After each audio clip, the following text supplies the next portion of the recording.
Welcome to history question paper. Now I am reading out question first. Consider the following statements and answer the selecting most appropriate option.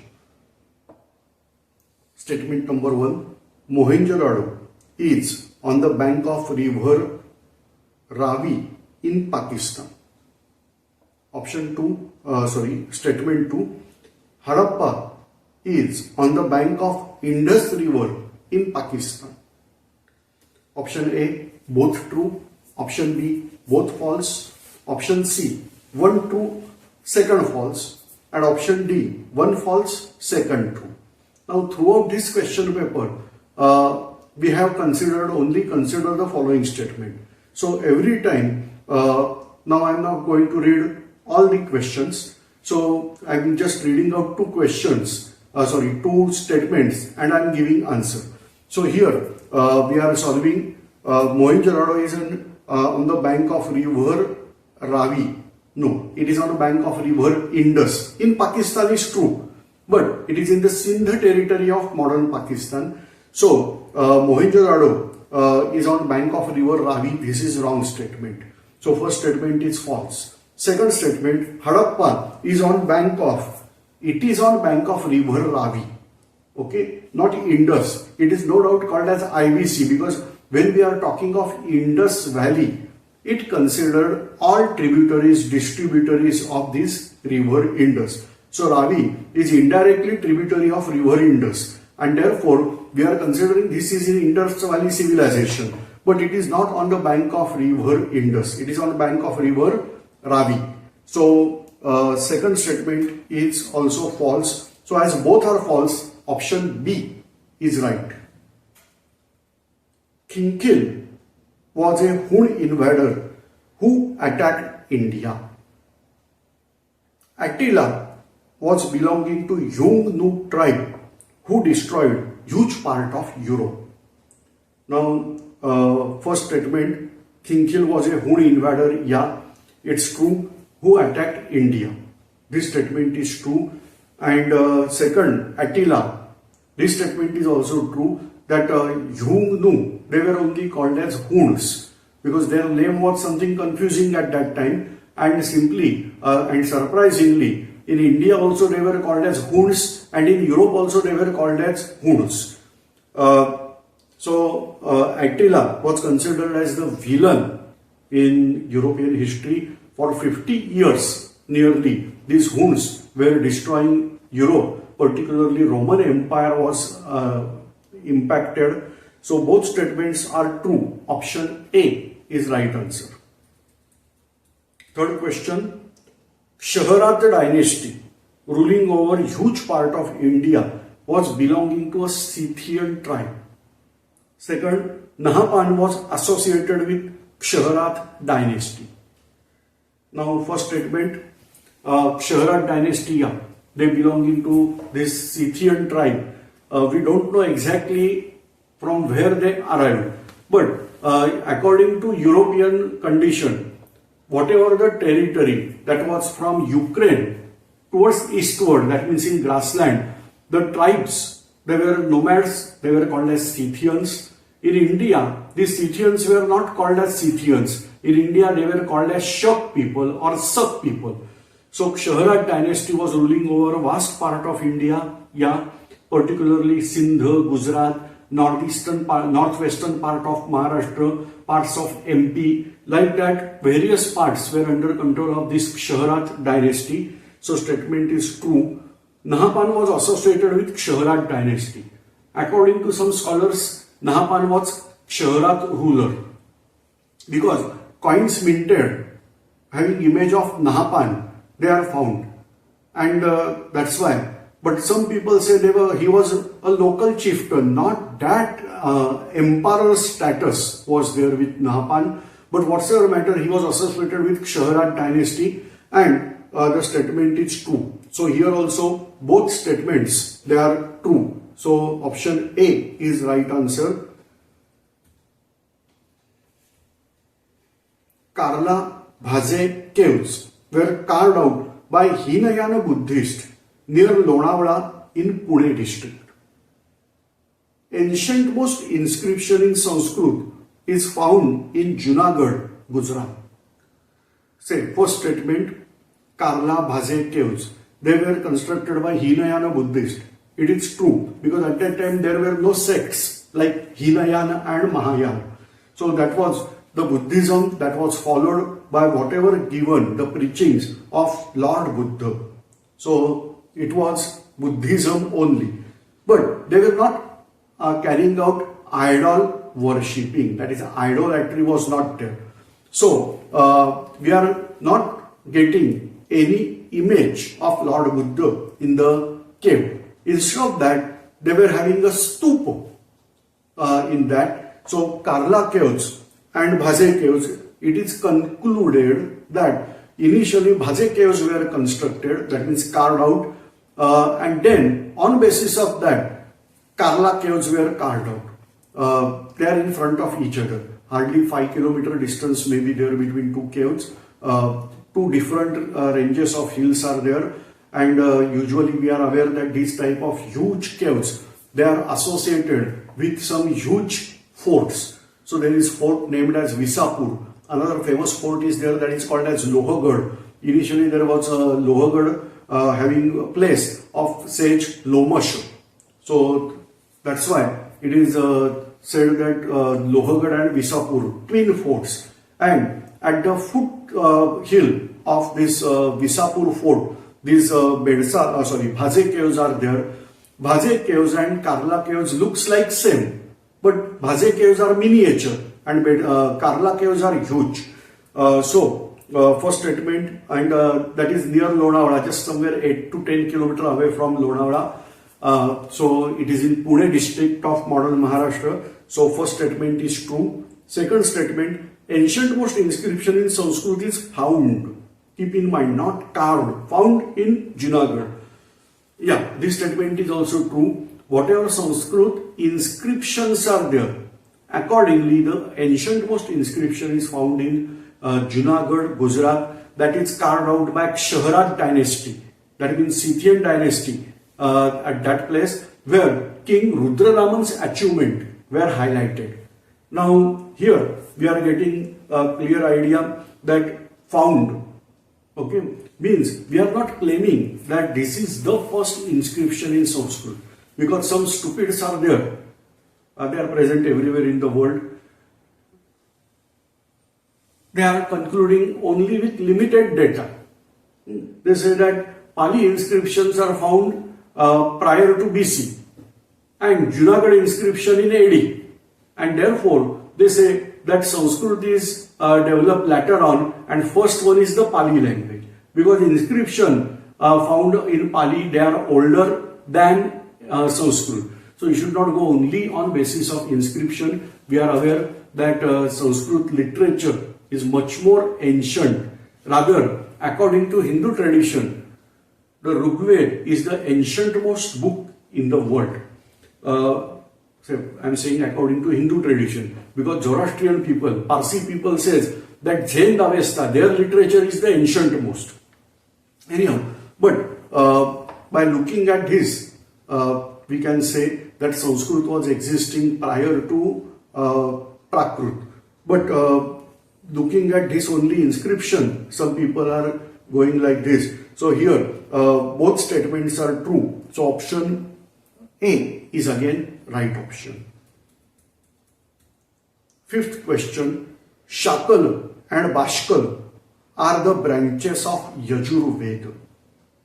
Atharvana and Angiras, the great sages, are prophet of Atharva Veda. Now, first statement, Shakal and Bashkal, these are branches of Rigveda. So first statement is false. Second, Atharvana and Angiras, the great sages are prophet. Actually in Sanskrit, the word used is drashta. Drashta is the one who reveals that hymn or reveals that way. Then that person is called as drashta. Prophet is having some little bit different meaning, but here we are saying prophet of Atharva Veda. It's true. That's why in old days this Veda was called as Atharva Angiras. Now simply we are calling as Atharva Veda. So first statement is false, second is true. That means option D is right answer. Sixth question. Aulukya is the prophet of Sankhya Darshan. Ashtapada Gautam is prophet of Vaisheshika Darshan. Let us check. Aulukya is prophet of, Aulukya is actually a name of person, but he is famous as Kanad. And his famous book that is in Darshan literature, Darshan means the one who reveals. Whatever the revealed, that is called as Darshan. So his book is Vaisheshik Darshan. So here, Aulukya is prophet of Vaisheshik Darshan. So first statement is wrong. And in Vaisheshik Darshan only he wrote that everything in this universe is manifestation of small particle. He termed them as Kan or Anu and Renu. Like that substances, that atom and molecules, and like that concepts were developed at that time. This is Indian literature, very ancient literature is there. Second one, Ashtapada Gautam. See, don't misunderstood with Gautam Buddha. Lord Gautam Buddha is different person and Ashtapada Gautam is somebody different. So, Ashtapada Gautam is prophet of Vaisheshik Darshan. So, this is also false because Ashtapada Gautam is prophet of Sankhya Darshan. So, exactly their literature is reversed here. So, both statements are false. Option B is right answer. Original name of Mahabharata is Shata Sahasri Samhita. Second statement, Jain literature is called as the Agama Grantha. Let us check.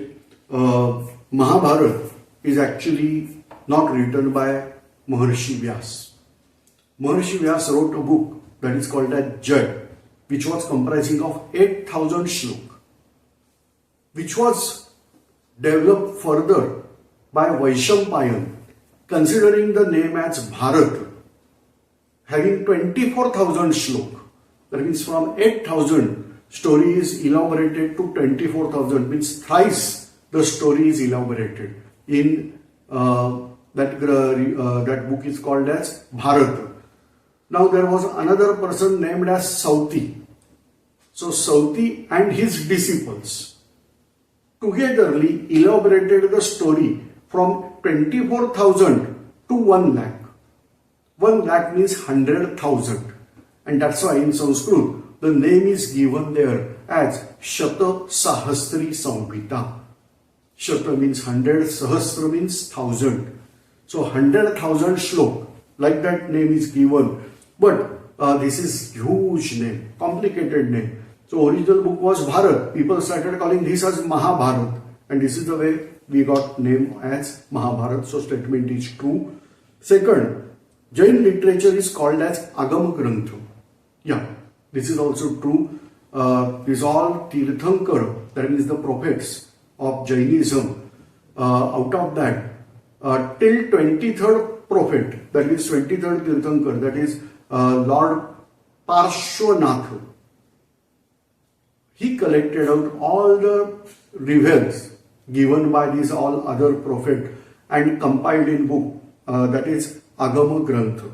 So here both statements are true. Option A is right. Eighth question, Indo-Greek or Indo-Parthian king Gondopharnes accepted Christianity. Gondopharnes was the ruler of Pataliputra, Kamarupa and Gondwana region. First statement is true. He is Indo-Parthian king, but originally Parthia means a part of Persia. They were Greeks settled out in Persia. That's why oftenly they are called as Indo-Parthian, but actually they are Indo-Greeks. So he accepted Christianity. So it is said that Saint Thomas, a disciple of Jesus Christ, he went in the court of this Gondopharnes. Then some concepts are there, but I am not going in detail. But it is believed that, Okay, that story is not 100% true. Under heading, it is believed that he might have accepted Christianity at that time. Gondo Pardesh was ruler of Gandhar. That means western part of Afghanistan. Gandhar means eastern part of Afghanistan, but he was ruler of eastern part of Persia, western part of Afghanistan and Gandhar territory. And mostly Punjab was under his control, or at least Punjab till river Indus was under his control. So Patliputra, that is in modern day Bihar, Kamarupa means Assam. So these territories were not under his control. So first statement is true, second is false. Ninth one, first golden coin minted in India by Kanishka. Vima Kad Faiziz was a Yuchi ruler in northwest part of ancient India. So first statement, it's true. We don't know whether earlier people have minted out golden coin because we are not getting any evidence of that, and that's why we have to assume, because the ancient most golden coins found in India, they were belonging to Kanishka, and therefore we have to assume that Kanishka is the first person who minted golden coins. Second, Vima Kad Faiziz. Kanishka was also belonging to Yuchi tribe. Vima Kad Faiziz was also belonging to Yuchi tribe, but Vima Kad Faiziz was earlier and then Kanishka. So Vima Kad Faiziz, he was there from Peshawar, that means we can say at that time it was called as Purushpur or Pushpapur. And by considering that as center, we had to draw a circle. That was Kushan Empire or Yuchi Empire at that time. So Vima Kad Faiziz was Yuchi ruler in northwest part of ancient India. So Gandhar was part of India only at ancient period. And so the statement is true. So both statements are true. Answer A is right. Now last question. Surya Siddhanta, Pitamaha Siddhanta are ancient Indian books about astrology. Second statement, author of Romak Siddhanta is Varaha Mihir. So option 1, Surya Siddhanta, Pitamaha Siddhanta are ancient Indian books in about astrology. Yeah, it's true. Those people are considering science brought in India by Britishers. For them, these are ancient most books. They were having this Surya Siddhanta, Pitamaha Siddhanta like that. Second, author of Romak Siddhanta is Varaha Mihir. Yes, Varaha Mihir was great scholar having lot of knowledge about astronomy, and he translated merely whatever the Romak name only indicate from Roman knowledge, whatever that he wrote the book, that is Romaka Siddhanta. So both statements are true. Option A is right. Thanks for observing.